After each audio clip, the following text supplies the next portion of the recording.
ठाण्यातील छत्रपती शिवाजी महाराज मैदान या ठिकाणी शिवसेनेच्या वतीनं रक्तदान शिबिराचं आयोजन करण्यात आले होते। महाराष्ट्र राज्याचे उपमुख्यमंत्री एकनाथ शिंदे यांनी रक्तदान करून या शिबिरात सहभाग घेतला। या शिबिरामध्ये जिल्ह्यातील हजारो शिवसैनिक नवीन वर्षाच्या सुरुवातीला रक्तदान करून शिवसेनेची ही परंपरा धर्मवीर आनंद दिघे यांनी सुरू केलेला हा उपक्रम असल्याचं एकनाथ शिंदे यांनी सांगितलंय। एकनाथ शिंदे यांनी रक्तदान करून सर्वांना नवीन वर्षाच्या शुभेच्छा दिल्या।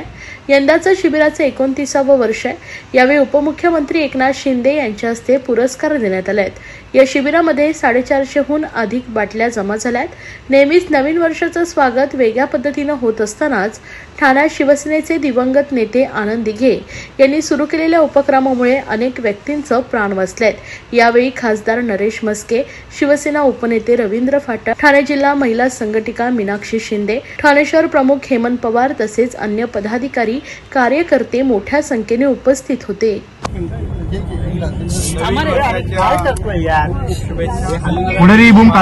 तमाम जनतेला हे नवीन वर्ष सुखाचं, समृद्धीचं, आनंदाचं आणि आरोग्याचं जावं अशा मनापासून शुभेच्छा या ठिकाणी।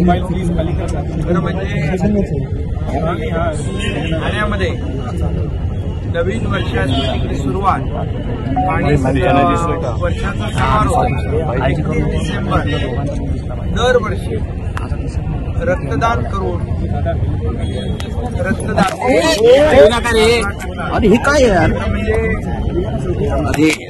वेगवेगळ्या पद्धतीने 31 डिसेंबर आणि नवीन वर्षाची सुरुवात होते। त्याचा पाय दुसरा लागला। धर्मवीर आनंद दिघे साहेबांनी 31 डिसेंबर आणि नवीन वर्षाची सुरुवात रक्तदान शिबिराने सुरू केली।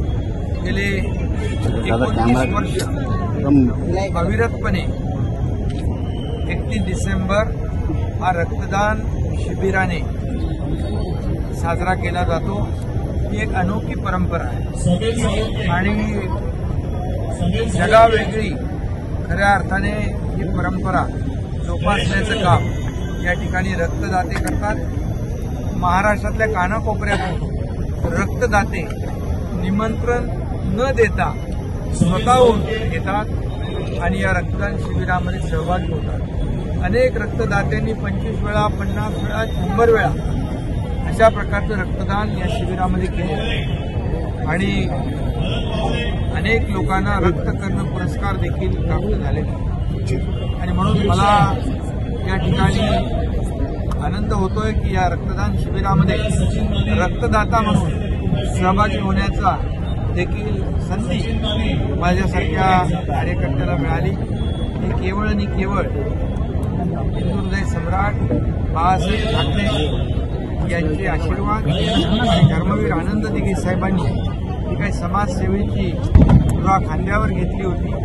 हा रक्तदान शिबिराचा यज्ञकुंडद्वार हा अखंडपणे या ठिकाणी सुरू ठेवण्याचं काम आमचे सर्व कार्यकर्ते करतायत। या सर्व संयोजकांना, आयोजकांना मनापासून धन्यवाद देतो।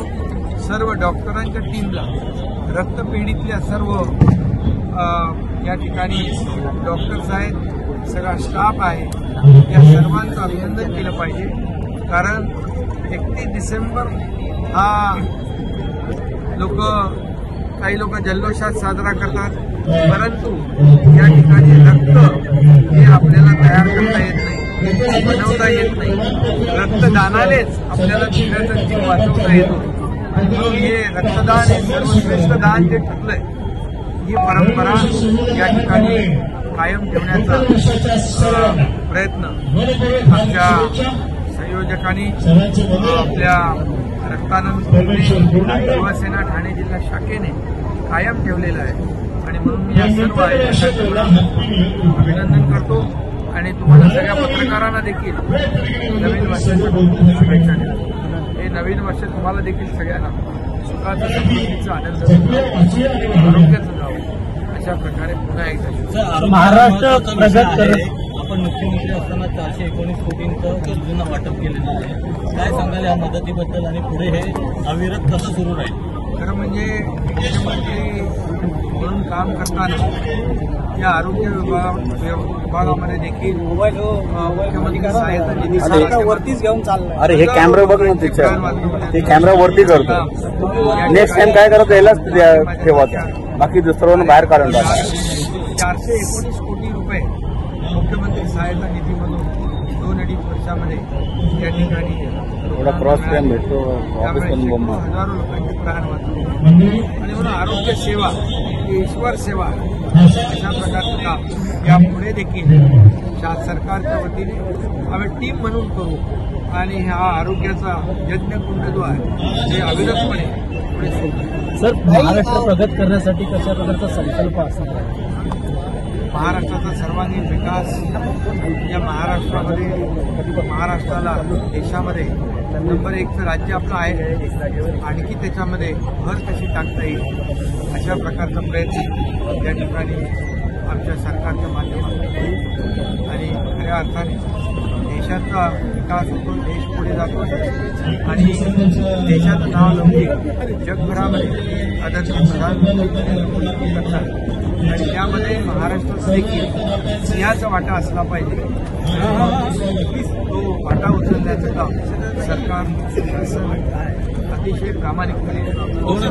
महाराष्ट्रातील भगिनींना आधार देणारी राज्य शासनाची मुख्यमंत्री माझी लाडकी बहीण योजना. या योजनेअंतर्गत अल्प उत्पन्न गटातील 21 ते 65 वयोगटाच्या भगिनींना मिळणार दरमहा 1500 रुपयांची मदत.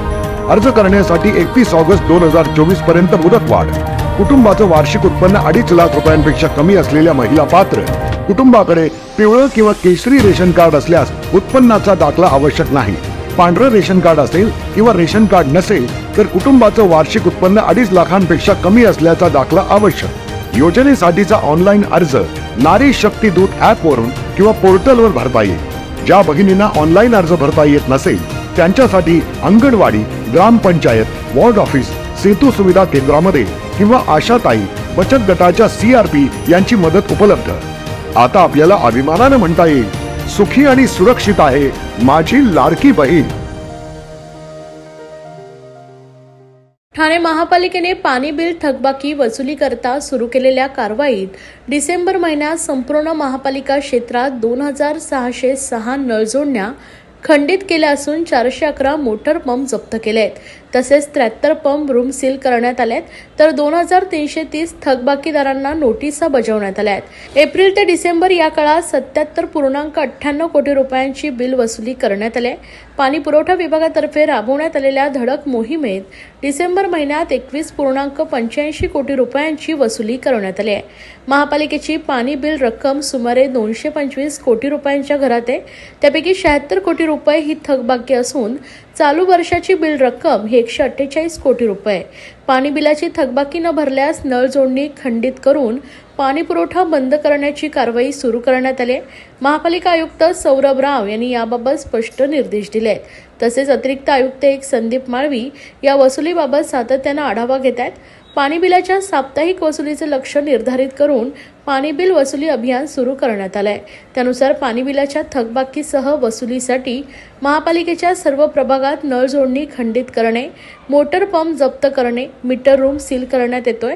तसेच पाणी बिलाचा भरणा न करता खंडित नळ जोडणी परस्पर पुन्हा कार्यान्वित करून घेतल्यास गुन्हे दाखल करण्याचे निर्देश देण्यात आले आहेत. प्रभाग समितीतील पाणी पुरवठा विभागाच्या अभियंत्यांच्या नेतृत्वात पाणी बिल वसुलीची मोहीम राबवण्यात येत असून कारवाईत हयगय करू नये असे त्यांना निर्देश देण्यात आले. तसेच पाणी बिल वसुलीत हयगय करणारे कनिष्ठ अभियंता आणि मीटर रीडर यांच्यावर कारवाई करण्यात येणार असल्याचं स्पष्ट करण्यात आलं आहे. तरी नागरिकांनी पाणी बिल वेळेत भरावे तसेच थकबाकीदारांनी बिल भरून पालिकेस सहकार्य करावं, अन्यथा नळ जोडणी खंडित करण्यात येईल असं उपनगर अभियंता विनोद पवार यांनी स्पष्ट केलं आहे.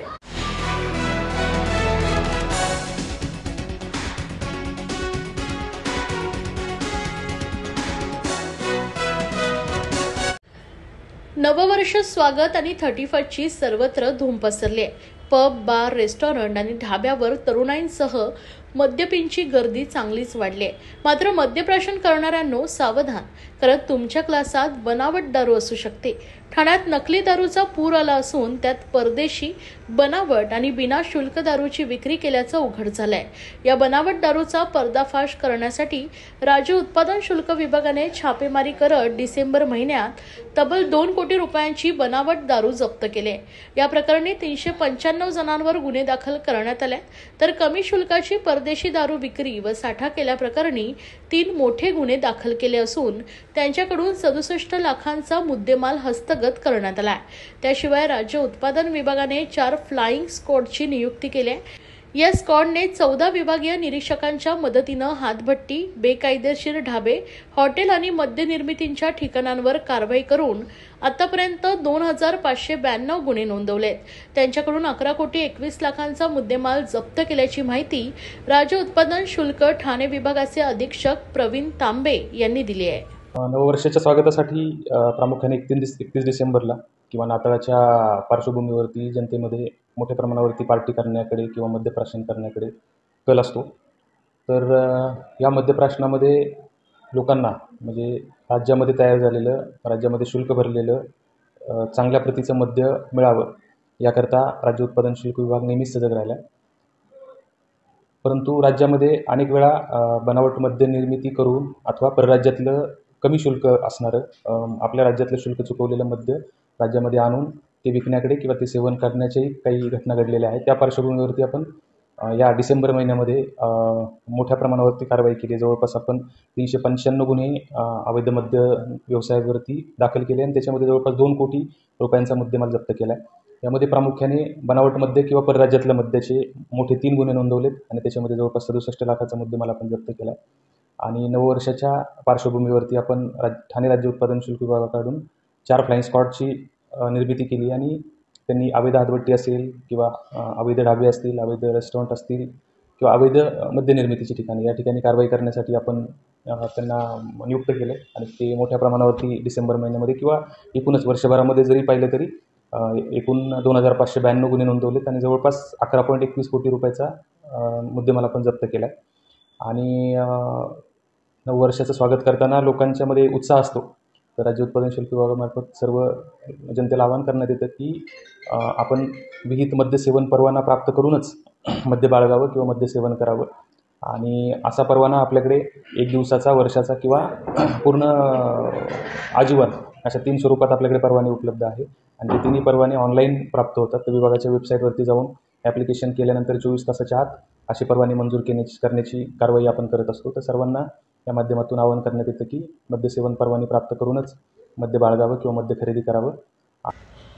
उत्तर प्रदेश आणि मध्य प्रदेशातून आयुर्वेदिक औषधांच्या नावाने भांगेंच्या गोळ्यांची सर्रासपणे विक्री केली जाते. या भांगेंच्या गोळ्या महाकाल मनुका, बम बम मनुका, अटल मनुका, मस्त मनुका, साई मधु मनुका, भोला मनुका अशा नावाने पानटपऱ्या, लहान किराणा मालाची दुकानं, काही औषधांची दुकाने आणि आयुर्वेदिक औषधांच्या दुकानांमध्ये मोठ्या प्रमाणात उपलब्ध आहेत. या बेकायदेशीर भांग्यांच्या गोळ्यांची विक्री व साठा केल्याप्रकरणी राज्य उत्पादन शुल्क विभागाने 2 जणांवर कारवाई करत गुन्हे दाखल केले आहेत.